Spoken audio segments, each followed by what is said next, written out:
Student, myself Prashant Singh, and today we start class 10th geography first lesson, resources and development. Resources and development में हम लोग ने previous video में दो चीज़ों के बारे में हम डिस्कशन कर चुके हैं, एक तो डेफिनेशन के बारे में और दूसरा क्लासिफिकेशन ऑफ रिसोर्सेज के बारे में। यहाँ हम तीसरा फीचर देखेंगे कि डेवलपमेंट ऑफ रिसोर्सेज क्या है, जो हमारे पास रिसोर्सेज हैं उनका डेवलपमेंट हम कैसे करेंगे। ठीक है, सबसे पहली चीज़ आती है कि जो रिसोर्सेज हमारे पास हैं, resources are vital for human survival. ठीक है, यानी हमारे पास जो ह्यूमन सर्वाइवल है उसके लिए वाइटल है, महत्वपूर्ण है। आपके मेंटेनिंग क्वालिटी ऑफ लाइफ है, क्वालिटी ऑफ लाइफ को मेंटेन करते हैं। एंड सबसे बड़ी चीज़ है कि फ्री गिफ्ट ऑफ नेचर है, नेचर हमको फ्री गिफ्ट देती है रिसोर्सेज को। ठीक है, लेकिन यहाँ पे एक प्रॉब्लम्स क्रिएट होती है कि ह्यूमन बीइंग्स क्या कर रहा है, उसका इनडिस्क्रिमिनेटली यूज़ कर रहा है ना।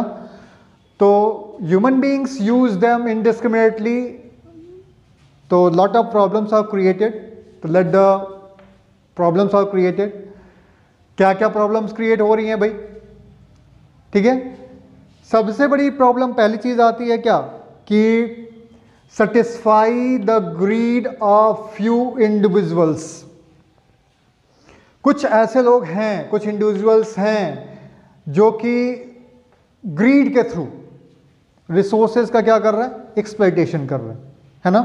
उनका लालच है, उनके पास ये है कि ये चीज़ें, ये रिसोर्सेज हमारे पास स्टॉक कर लें और फिर उसको क्या करें, उसका यूज़ करें। तो क्या कर रहे हैं वो, ग्रीडी पर्पस के लिए क्या कर रहे हैं, वो उसका यूज़ कर रहे हैं, satisfies the greed of the few individuals. दूसरा पोजीशन जो, दूसरा प्रॉब्लम जो क्रिएट होती है वो accumulation of the resources in a few hand, यानी जो रिसोर्सेज का एकोमोलेशन है वो फ्यू हैंड्स में है, कुछ के पास है कुछ के पास नहीं है। ठीक है, इसको हम कह सकते हैं हैव एंड हैव नॉट, या फिर उसकी कैटेगरीज हम डिफाइन कर सकते हैं पुअर और रिच की। यानी जिनके पास पैसा है वो तो रिसोर्सेज को एब्जॉर्ब कर लेते हैं, लेकिन जिनके पास पैसा नहीं है उनके पास रिसोर्सेज नहीं है, बहुत लिमिटेड मात्रा में है। तो ये चीज़ सेकेंड पॉइंट आती है कि accumulation of resources in few hands. ठीक है, these are have not and have and have not। ठीक है, और तीसरा जो प्रॉब्लम्स क्रिएट होता है वो आपका है ग्लोबल इकोलॉजिकल क्राइसिस का। ठीक है, ये जो ग्रीडी पर्पस से इंडिविजुअल्स इसका क्या कर रहे हैं, एक्सप्लॉयटेशन कर रहे हैं, accumulation in the resources of the few hands हैं। इसकी वजह से क्या हो रहा है कि ग्लोबल तरीके में क्या हो रहा है, इकोलॉजिकल क्राइसिस हो रही है और लॉट ऑफ प्रॉब्लम्स क्रिएट हो रही हैं। ग्लोबल वार्मिंग हो रहा है, ओजोन लेयर डिप्लीशन हो रहा है, एनवायरमेंटल पोल्यूशन हो रहा है, लैंड डिग्रेडेशन हो रहा है ना। जैसे ग्लोबल वार्मिंग का ही ले लेते हैं। ग्लोबल वार्मिंग क्या है, जैसे मान लीजिए आपने कोई इंडस्ट्रीज स्थापित की। ठीक है, इंडस्ट्रीज आपने अमेरिका में स्थापित की, पोल्यूशन हुआ, यानी इंडस्ट्रीज के थ्रू अमेरिका में क्या हुआ, पोल्यूशन क्रिएट हुआ। पोल्यूशन क्रिएट हुआ तो ग्रीन हाउस गैसेस बढ़ेंगी, ग्रीन हाउस गैसेस बढ़ेंगी तो वो क्या करेंगी, जो ग्लेशियर्स हैं उनको क्या करेंगी, मेल्ट कर देंगी। मेल्ट करेंगी तो जो बर्फ़ पिघल के आएगी वो जब नदियों के थ्रू जाके सी में मिलेगी तो सी के वाटर लेवल को क्या कर देगी, बढ़ा देगी। और सी के वाटर लेवल को बढ़ा देगी तो कुछ आइलैंड हैं जो कि जहाँ पे इंडस्ट्रीज़ नहीं हैं, सारी चीज़ें वहाँ पे नहीं हैं, तब पर भी वो क्या है, प्रभावित होगा, वो आइलैंड भी सबमर्ज हो जाएगा। तो पोल्यूशन कोई और कर रहा है, उसका झेलने वाला कोई और है कि नहीं। तो यहाँ पे ये प्रॉब्लम्स क्रिएट होती है, ग्लोबल वार्मिंग हो जाती है। और ग्लोबल वार्मिंग के थ्रू क्या हो रहा है, ओजोन लेयर, ये जो पोल्यूशन हो रहा है, ग्रीन हाउस गैसेस हैं, उसकी वजह से ओजोन लेयर आपके डिप्लीशन हो रही है, ये एनवायरमेंटल पोल्यूशन है, और इसकी वजह से लैंड डिग्रेडेशन भी हो रहा है ना। तो ये तीन चीज़ें आती हैं, प्रॉब्लम्स क्रिएट होती हैं किसके थ्रू, इनडिस्क्रिमिनेटली यूज़ के कारण। ये जो ह्यूमन बीइंग्स क्या कर रहा है, रिसोर्सेज का इनडिस्क्रिमिनेटली यूज़ कर रहा है, उसकी वजह से थ्री प्रॉब्लम्स हमको क्रिएट हो रही हैं। पहला प्रॉब्लम तो greed of the few individuals का है, यानी लालच बस वो क्या कर रहा है, एक्सप्लॉयटेशन कर रहा है रिसोर्सेज का। दूसरा accumulation of the resources in the few hand, जो रिसोर्सेज हैं वो फ्यू हैंड में है, कुछ के पास है हैव, कुछ के पास हैव नॉट, है कि नहीं। और तीसरी कंडीशन है आपका ये ग्लोबल इकोलॉजिकल क्राइसिस की, है ना। अब इसका सोल्यूशन क्या है भाई, यानी ये जो इनडिस्क्रिमिनेटली यूज हो रहा है उसका कुछ तो कुछ सोल्यूशन होगा ही। तो सोल्यूशन इसका है इक्विटेबल डिस्ट्रीब्यूशन होना चाहिए रिसोर्सेज का, और सबसे बड़ी चीज़ कि essential for the sustain quality of life and global piece, है ना।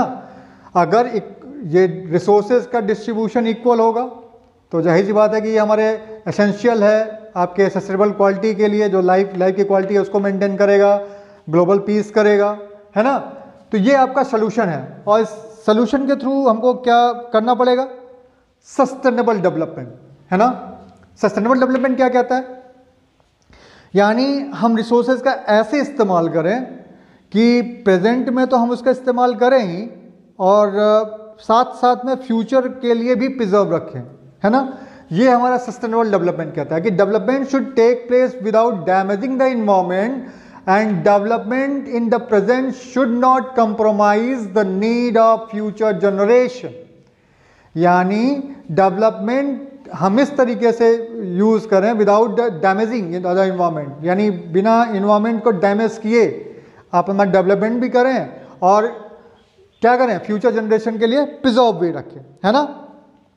तो ये सारी चीज़ें आती हैं, और इसमें हम ये भी कह सकते हैं कि resources must be use in a way to not harm our environment, यानी अपने इन्वायरमेंट को हम हार्म नहीं करें, नीड्स शुड बी फुलफिल, हमारी आवश्यकताएं भी पूरी हों, और with the conservation of future generation, future generation के लिए हमें क्या करें, कंजर्व करें। उस चीज़ को हम क्या कहेंगे, सस्टेनेबल डेवलपमेंट कहेंगे। तो सस्टेनेबल डेवलपमेंट की हमको ज़रूरत है खासतौर पे डेवलपमेंट ऑफ रिसोर्सेज के लिए। आजकल प्रेजेंट टेंस क्या हो रहा है, जो प्रेजेंट टेंस ट्रेंड्स है आपका, वो है डिप्लेशन बाय फ्यू, है ना। यानी ग्रीडी पर्पस के लिए कुछ फ्यू जो हैं वो क्या कर रहे हैं, रिसोर्सेज का एक्सप्लॉयटेशन कर रहे हैं, जिसकी वजह से रिसोर्सेज का डिप्लीशन हो रहा है। और ये रिसोर्सेज का डिप्लीशन हो रहा है तो इसका मतलब क्या हुआ, future of our planet in danger, हमारी जो फ्यूचर है प्लेनेट का वो क्या होगा, डेंजर होगा। डेंजर होगा तो जाहिर सी बात है कि उसके लिए हमको कुछ प्लानिंग करनी पड़ेगी। तो रिसोर्सेज प्लानिंग इज एसेंशियल, है ना। इसके लिए हमको क्या करना पड़ेगा, रिसोर्स को प्लान करना पड़ेगा और एक सिस्टमेटिक ढंग से उसका प्रयोग करना पड़ेगा, ताकि हम उसका प्रेजेंट में भी उपयोग कर सकें लिमिटेड वे में, और जितनी हमारी ज़रूरतें हैं वो भी पूरी हो जाएं, साथ साथ में हम फ्यूचर में भी फ्यूचर को भी ध्यान में रख के उसको कंजर्व करें, है ना। तो इसके लिए एक सबमिट की गई इस डेवलपमेंट ऑफ रिसोर्सेज के लिए कि first earth summit which is organise in the Rio de Janeiro Brazil in the June 1992, these are called the first Earth Summit। ये जो फर्स्ट अर्थ समिट की गई रियो डी जेनेरियो में, इसमें more than 100 head of the countries meet किए, करीबन 100 से ज़्यादा कंट्रीज के जो हेड थे, चाहे वो पीएम हो चाहे प्रेसिडेंट हो, ये सारे लोग मीट किए। और ये जो कन्वेंस की गई समिट, दो चीज़ों पे इनका कन्वेंस था। क्या क्या था कि address the urgent problem of environment protection, ये जो अर्जेंट प्रॉब्लम्स क्रिएट हो रही है, रिसोर्सेज का डिप्लीशन हो रहा है, उसको किस तरीके से प्रोटेक्शन दिया जाए। और दूसरी चीज़ ये कि social economical development at the global level, global level पे हम कैसे सोशल इकोनॉमिकल डेवलपमेंट करेंगे, इसके लिए एक समिट आयोजित की गई। कहाँ पे, रियो डी जेनेरियो ब्राज़ील में इन 1992 में, जून 1992 में करीबन 100 कंट्री के हेड यहाँ पे मीट किए और एक डिक्लेरेशन उन्होंने साइन किया, ठीक है। These are declaration of global climatic changes and biological diversity. ये जो साइंड हुआ डिक्लेरेशन, उसका पूरा डिक्लेरेशन का फुल नेम क्या था, declaration of global climatic changes and biological diversity. ये जो डिक्लेरेशन हुआ, इसमें जो कन्वेंशन किया गया, जो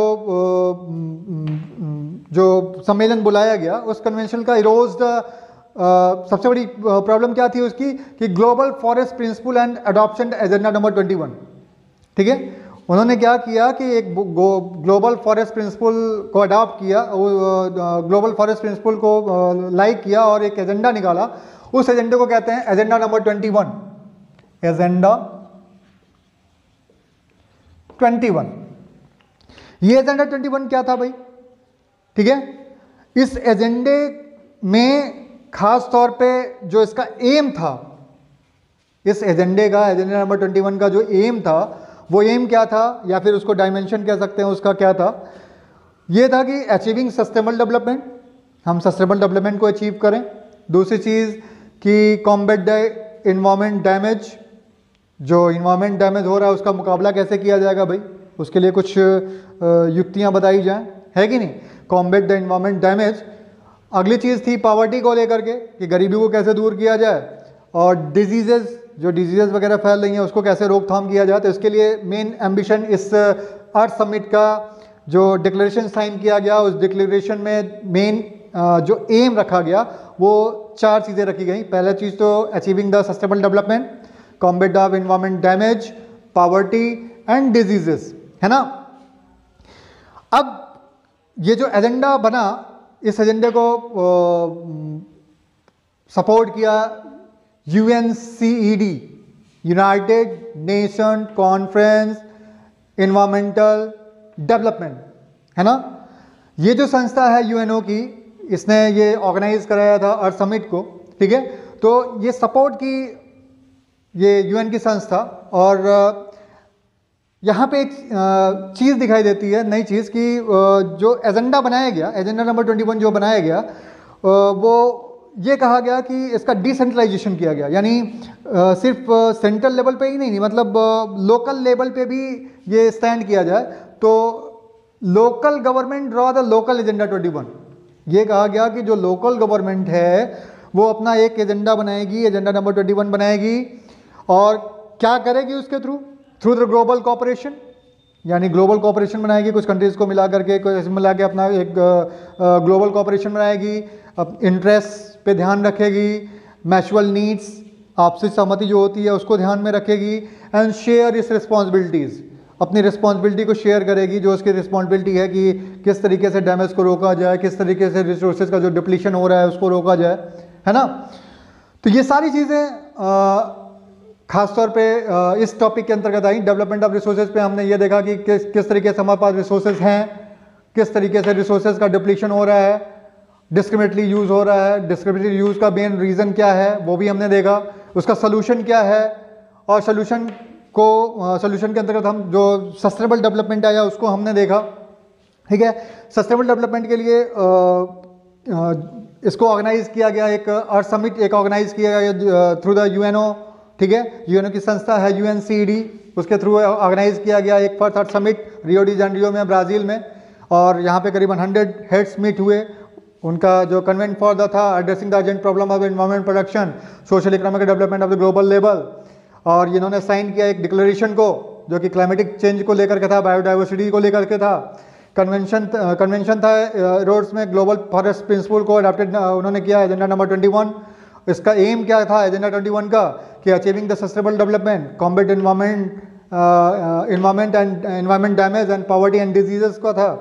और इसके थ्रू डिसेंट्रलाइजेशन किया गया, खासतौर पे एजेंडा जो रखा गया उसको कि local government draw the local agenda number 21, यानी लोकल गवर्नमेंट भी ये क्या कर सकती है, ड्रॉ कर सकती है अपना एजेंडा, किसके थ्रू द ग्लोबल कोऑपरेशन के थ्रू, इंटरेस्ट के थ्रू, म्यूचुअल नीड्स के थ्रू, और शेयर द रिस्पॉन्सिबिलिटी, ठीक है। तो ये टॉपिक आपका कंफर्म हुआ। नेक्स्ट टॉपिक पे हम नेक्स्ट वीडियो में डिस्कस करेंगे। Thank you very much.